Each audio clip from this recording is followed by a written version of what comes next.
Hello, my name is Dr. Akil Kanani, and I'm one of the internal medicine residents over at Lakeland Regional Health. So I'm here to talk to you about a case report that a few colleagues of mine worked on entitled Focus on the Unusual, a Stroke Paradox. So, a paradoxical embolism occurs when an embolus travels directly from venous into arterial circulation, which is commonly due to a patent foramen ovale.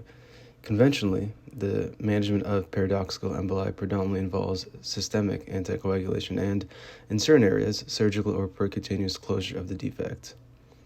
Management is often guided based on the assessment of the PFO's anatomical characteristics, also known as the risk of paradoxical embolism, the ROPE score. So in patients over 60 years of age, PFO closure is often deferred unless accompanied by a high ROPE or Pascal score. The alternative would be systemic anticoagulation. However, the clinical conundrum arises when a patient presenting with an ischemic stroke that is attributable to a lower extremity DVT subsequently develops hemorrhagic transformation.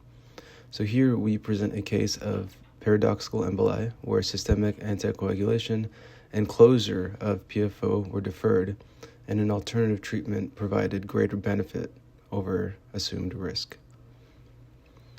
We had an 83-year-old male with a complex medical history including atrial fibrillation, prior transient ischemic attacks, myocardial infarction, and diabetes who presented with stroke-like symptoms. Initial evaluation revealed a left middle cerebral artery occlusion and a left leg deep vein thrombosis. Our patient subsequently developed a hemorrhagic conversion of the stroke. An echocardiogram raised the possibility of a PFO, suggesting a paradoxical embolus as a stroke's etiology. So due to hemorrhagic conversion, anticoagulation was contraindicated and an inferior vena cava IVC filter was placed. On the imaging, you can see the CT head without contrast showing left basal ganglia hemorrhagic infarct.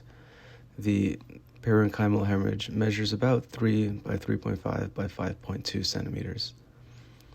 There's also an image of the CT angio head and neck, which shows subtotal occlusion of the M1 segment of the left MCA, with globally decreased visualization of the M2 and M3 segment vessels. And on the bottom, you can also see the echocardiogram showing echogenic small bubbles in all four chambers of the heart, indicating likely a PFO with small bidirectional shunt being strongly suspected. So as far as the healthcare impact here, so this case emphasizes the need for early recognition and workup of possible PFO in an ischemic stroke, even in older patients. Identifying the PFO sooner could have expedited decisions on anticoagulation and closure.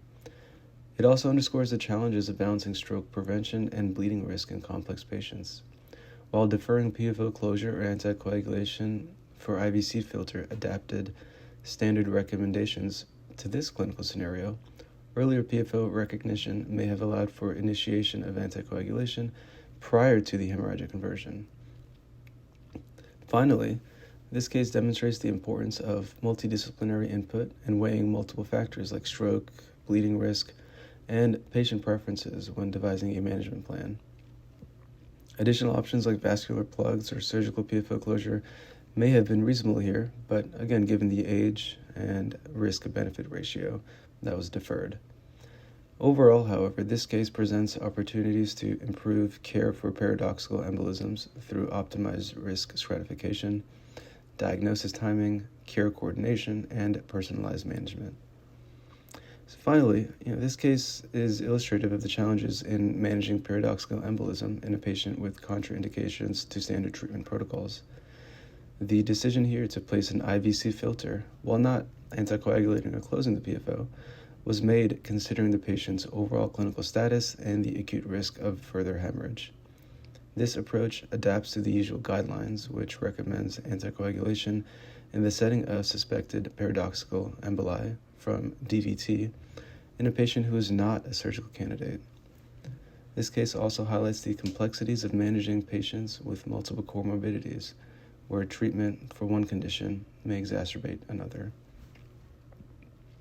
Thank you for your time. I hope you enjoyed this presentation.